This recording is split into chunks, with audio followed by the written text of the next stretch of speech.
lower than what we were seeing in September, October, during the peak market levels. And what has happened is inflows have started coming down. So earlier it was more redemption pressure, and now it is more inflows declining per se.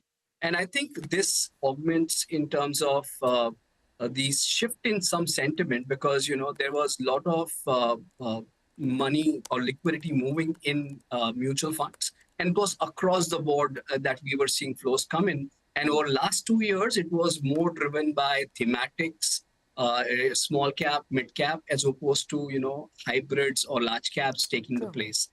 And from that perspective, given the fall, which was really sharp in the small and mid cap segment, given valuations were even higher there, it led to the outflows. It triggered the outflows in some sense. Absolutely. So because of this valuation, so now coming to the point of specifically mid and small cap, then given that if valuations were high, and we have spoken, everyone knows about valuations being high in mid and small cap, then do you think this is going to be something more permanent for the mid and small cap side, at least in the near term or the next 1 year? Flows for the mid and small cap funds could be a bit lower. I think, see, everyone needs asset allocation, right? And also within the asset allocation buckets, like equities, there is a place for large caps, which becomes the liquid foundation aspect of the equity bucket. And then you add on mid and small cap to increase your returns, while you also are aware that you are taking risk in that segment. So small cap, mid cap valuations are still high. But I think there could be some rotation and some rejig and proper way of building the equity portfolio, of moving money out of small cap, mid caps to some extent, and moving to large caps or hybrids to some extent that we may see over next 6 to 12 months. So yes, valuations have come off and are looking reasonable in certain pockets. But on an aggregate basis, they're still high, and probably may lead to investors moving from this high valued zone towards large caps, which are more reasonable, closer to the long-term averages. And therefore, that could trigger some shift from the small mid-cap thematics to large cap kind of allocations. Okay, yeah. So that could be. So thematic funds also maybe could continue to see this decline, right? What we've seen right now, this 36% decline on a month-on-month basis is what I'm talking about. Then that is something that will continue in this front as well. And maybe hybrids could start seeing an increase is what you're highlighting. Yeah, absolutely. I think we may see that shift towards a proper asset allocation per se, and moving from expensive pockets to pockets which are showcasing some reasonable valuation levels, and therefore investors should be looking at very closely now. Okay, just to follow up on that front, for sector thematic funds, do you think there are any opportunities that could come in going forward as well, or looking at the market trends where we could see that increase? And where do you think increase in terms of NFOs would come in for? Is that new fund offerings? Could we see an increase on that front, or that will also maybe take a bit of a backseat? So we have been seeing a lot of thematic fund launch over last 1.5 years, right? And a lot of inflows have moved into those pockets. Themes are generally launched when, you can showcase a better performance of those themes. And therefore, it becomes easier for you to take that product to the market. But having said that, that typically are not great times to invest into per se. I mean, from an investor perspective, they are better off in an active, diversified equity fund as opposed to a thematic or sectoral fund. So I, as an active fund manager, if I like a theme, or if I like to, like a certain sector of the market, then I will have that allocation even in my active equity schemes. Why do you need a thematic or sectoral fund per se? Is what defies to some extent. Some investors who are learned, who are very savvy investors, may want to have a higher allocation to certain pockets which they understand will do well over next 2, 5, 10 years. And therefore have some portion more allocated to those segments. For them, thematic is fine. But on an aggregate basis, on a generalized, for an average investor, I think they are the active equity diversified funds would be a better place for them to allocate as opposed to the sectoral thematic funds. Okay. Surely that's interesting to be better diversified than just going in for a sector thematic fund. And especially if you don't have in-depth knowledge, I think it's safer to go in for those diversified funds than opting for any options there. Chirag, there are several market voices, top market voices, who have been, raising concerns about those excessive valuations like you were talking about right now as well in those small cap funds. Do you think the SEBI's increased vigilance that has come in for this small cap froth, and reducing that froth in the market, that is also something that is playing a role in terms of the outflows and people are becoming more cautious than they should have been? No, I think the SEBI's vigilance or regulations that they brought about on disclosures of small cap funds was the thing in the right direction. Given that liquidity is a challenge in that space, and given the significant increase in flows that we had seen to that segment, it warranted a disclosure, at least from an investor perspective, to take an increase aware call. Per se. So if you look at liquidity of many funds out there, with the small decline in markets, we had seen an increase in number of days that took to liquidate as compared to what it was earlier when the regulations was introduced. So it did tell you that liquidity in this segment is dear, and it can dry up significantly as there is differences in market movements. So from that perspective, I think it was warranted in terms of disclosures. Also, you had to remove the 20% of illiquid stocks in one fund and then disclose the liquidity. So to that extent, it was a bit relaxed as well. But disclosures were warranted. So I think it was in the right direction. It didn't do much in terms of triggering this pullback that we've seen in small caps. It was trading at a higher valuation, and it warranted a fall or a decline or a correction, per se, if I may put it that way, given the valuations that we were trading at. So we were trading at significantly much higher valuations. And if you look at our small cap fund, we were holding on to higher cash, which is not a call that we take, but it's a residual of our process. And we were sitting on about 17-18% cash in our fund. Because of the lack of opportunities at the valuations that we would love to buy. So from that perspective, it kind of validates that it was trading expensive at that juncture. Absolutely, Chirag. And a lot of other fund houses also are holding a lot of cash, because I think that's a data point that has come out as well, because everyone is holding on to those cash reserves and finding the right opportunity to invest in. But one thing that really caught my eye, Chirag, was the SIP stoppage ratio. I mean, it's not a very good pretty sign that comes in when you at least look at the number, right? It was around somewhere 60% stoppage ratio in October 2024. Today, when you look at it, Feb 2025, it is 122.8%. That is the stoppage ratio that's come in. This is a bit of a worrying, right? Because if they are discontinuing their SIPs, and they're not starting new ones, one, what would you say, and is to an investor in terms of an advice, as well as in terms of, is this a warning sign, or maybe retail investors are starting to panic and stress a bit more?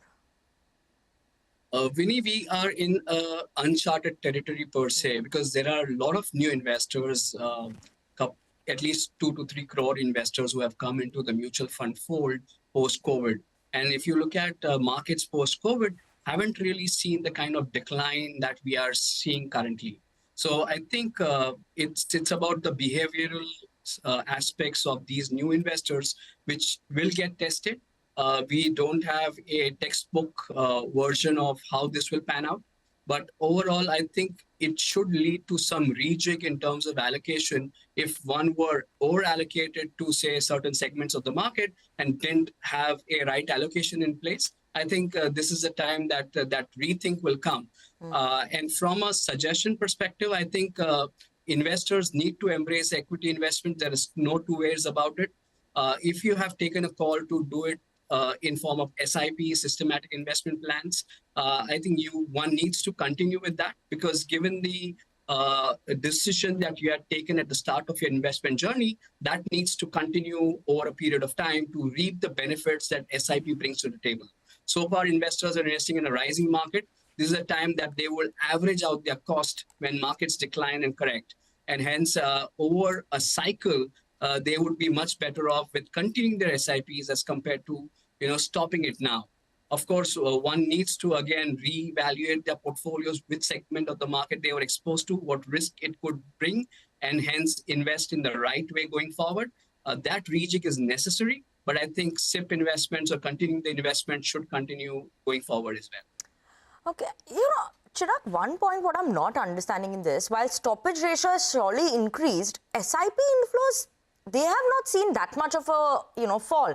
25,999 around the 26,000 crore mark, right? So what is this indicating? While flows are SIP inflows in terms of rupee amount is there, but the stoppage ratio is also increasing. So what is this trend then?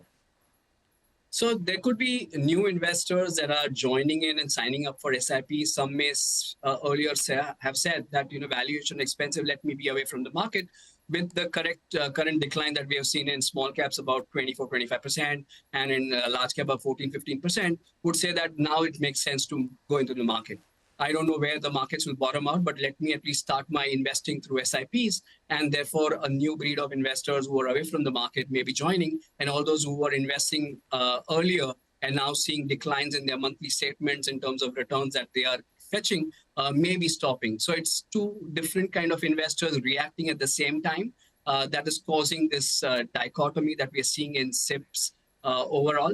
That stoppage is ratio increasing, but still flows being maintained overall. Okay, and if there's a new investor who's starting SIP right now, right? It looks attractive to start right now. Markets are falling. When you see that fall coming in, you find it attractive. Where should they start their SIP with? What sort? There are so many options out there. So which is the best option in the current scenario? Like whether you go hybrid or just mid cap, large cap, small cap, what is it that you would say? So if one is new to investing, I think they should start with something that's very, very liquid in the equity space and very large cap oriented. So they should set that as the foundation. Hybrid, I don't think that you need SIPs. You can do SIPs, but you are asset allocated if you're allocated to a good hybrid fund, then you are already asset allocated. Then therefore you can also do lump sum there. But if you want to do SIPs, probably large cap liquid allocation that makes the foundation of your equity assets, I think that should be your starting point. And as you become more mature and as valuations correct in the mid and small cap, you can augment your allocation over a period of time towards that segment as well. So I think that is how one should look at. One should look at the asset allocation and allocation within each asset class as a triangle.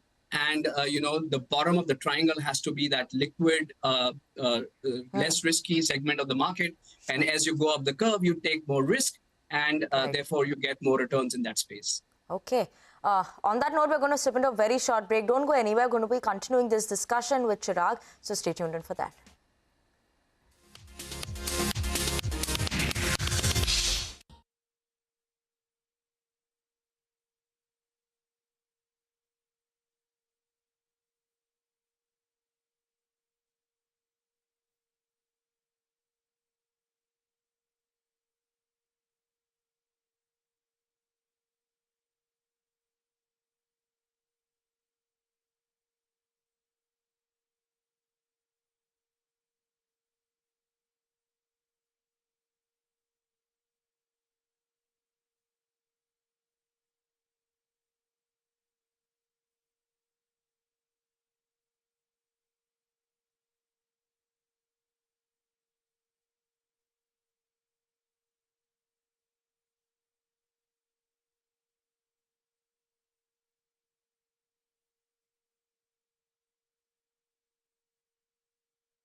Welcome back. You're watching Mutual Fund Corner on CNBC TV 18. We are talking about the AMFI data that came in for 2025. We're continuing the discussion with Chirag Mehta. Chirag, what is interesting also that, and what has piqued interest of investors across the globe is gold. And gold ETF schemes also, they continue to see a bit of a trend. This geopolitical tension, gold is surely shining bright. There's no stopping that one. Do you think this gold ETF trend maybe could further see an increase in the next couple of years? And is that an interesting bet that an investor could look at right now? Yes, I think we have seen continuing flows in gold over last 7-8 months. We have seen positive flows coming in gold ETFs. If you look at investors from an asset allocation perspective, I think are under-allocated. Though we may have a lot of gold in the family, but from a portfolio allocation perspective, I think investors are under-allocated to gold. These times where we're seeing stress, uncertainty increase, we are seeing that investors are moving into gold and gradually allocate a portion of their portfolio towards gold-like assets. So I think this trend is here to stay, given that it's nowhere close to the allocations that one should have of their portfolio. And each time we have seen stress in equity markets, gold has done well. So I think it's kind of self-reiterating its importance in one's portfolio. And I think investors will continue to allocate. And today, gold ETFs emerge as one of the best forms of allocating to gold and having it from a portfolio context. So I think gold ETFs will continue to see inflows. Awareness for gold ETFs is increasing significantly. Investors are adopting that in a bigger manner. And gold, given that we have seen good returns, back it up in times of uncertainty, it will lead to more flows coming to gold ETFs overall. Okay, and with gold, do you think even silver is something that could start seeing an increased interest now? See, we have a view in terms of how one should look at silver, right? Silver as a commodity, 65% of the usage of silver comes from industrial uses. People put it as poor cousin of gold, but overall, if you see, whenever there is uncertainty or a decline in equity markets, given its association to growth, silver also falls along with what we see fall in equity markets. So it gives you a similar exposure to what growth assets like equities will give you. And hence, from a portfolio context perspective, you need to have gold in your portfolio as opposed to silver. We have seen 3 bull markets in silver, and all 3 of them were speculative in nature as opposed to anything fundamentally led. So if you understand silver supply demand balance, and if you want to look at it from a trading perspective, it's fine. Right. But from an allocation perspective, gold suits the best. Gold suits the best, but gold, debt, and equity funds, if you have to pick in the next 12 months, what would you be looking at the most, and what interests you the most? So I think asset allocation is what one should look at. But if you put a gun on my head and ask me to pick one of them over the next 12 months, then I think it's going to be equities. I think equities will give you a good opportunity to build an allocation over the next 12 months. Sure. And I think in a market like India, where you see high rates of inflation, currency devaluations, etc., I think equities will help you protect or earn better returns than the inflationary trends that you will see over a period of time, and help you wealth create in a true sense. So I think equity is what one needs to embrace and build an allocation over the next 12 months. Sure. And just one last word, March 25. How are we expecting these numbers? What has shaped up so far? If you could just give us quick details on that front for the mutual fund industry. Sure, absolutely. So I think what we saw in Feb is going to be very similar in March. Markets have corrected a bit further and stabilizing at current levels. But I think from an investor behavior perspective, we will see very similar trends to what we saw in February. So I think people will continue to allocate, and you will see interest increase as valuations become more sanguine and give you an opportunity to buy. So we will see similar trends in March. But hopefully over a period of time, as we see more buying opportunities, I think the flows should start reversing and coming more positive. Until then, I think we will see the same trends that we are seeing now. Okay, so this trend that we're seeing in Feb 2025, that will continue in March 2025 as well. And maybe in the near term also, next few months is something that would be similar, right? Or there could be a different story in the new financial year is what you're watching out for, or this similar trend? Should be similar, but we don't know the behavior of many Right. of these new investors. That will be tested, and we will come to know in terms of how they behave, if they continue with the resolve to invest or they panic. Okay, absolutely. This is a time that, I think the market is testing the new investors. So it's time to, just pass this test, get through this, continue with your SIPs, I think. Do not just panic and stop, I think is the word coming in from everyone. But Chirag, thank you so much for joining in with us, explaining us, the details about how the AMFI data showed up in 2025, as well as what it could look like in March going forward as well. So yes, that's about the AMFI data, where we did see a bit of a decline in terms of equities flows in Feb.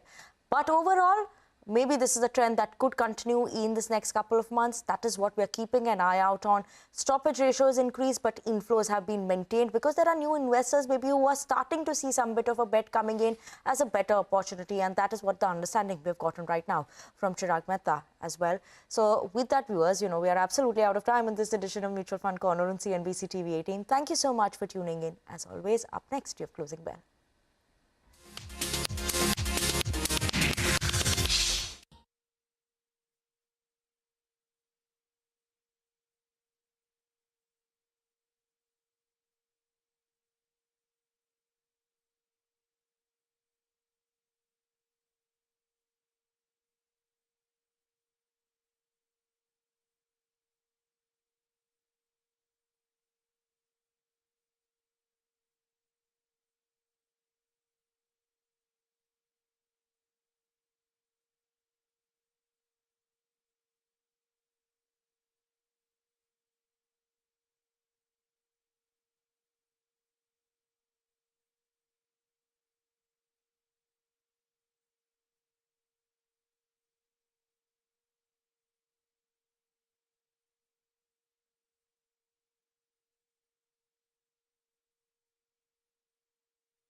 Go beyond market headlines to understand the reasons for the day's movers and shakers. And get your portfolio ready for tomorrow. Beaming live from the CNBC TV 18 Motilal Oswal studio.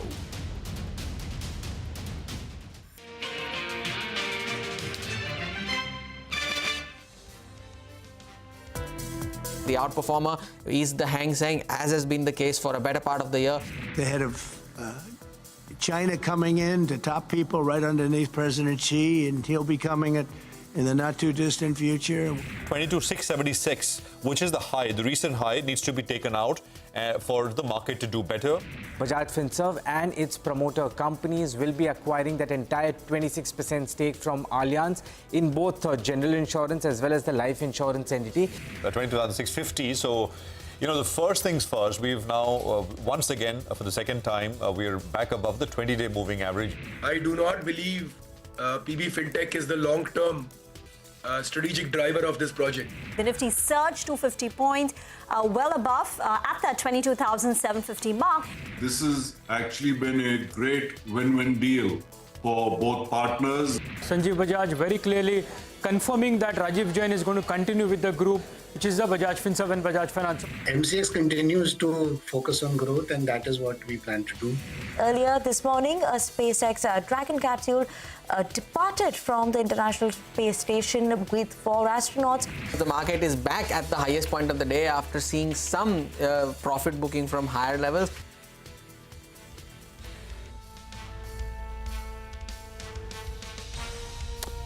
Okay, well, that's a day so far. It's a solid day. 300 points in the Nifty. We're coming to you from the CNBC TV 18 Motiwala Studios. Last hour programming coming up. I'm Prashant. With me, my colleagues Reema and Surabhi. Guys, good afternoon. Hi. What a super Tuesday, right? Like a super strong Tuesday, building on yesterday's gains, and no signs of weakness anywhere. It's quite phenomenal. I'm just looking at the ticker above our heads on that screen there, 22,794, counting down to now 22,800. It's been solid, steady, strong, and no nerves. And this is a very different market compared to where we've been for the last 3-4 months. Right? Yeah. So maybe we were talking about momentum. Momentum. Right? You got your momentum today. No, I'll tell you what. He said escape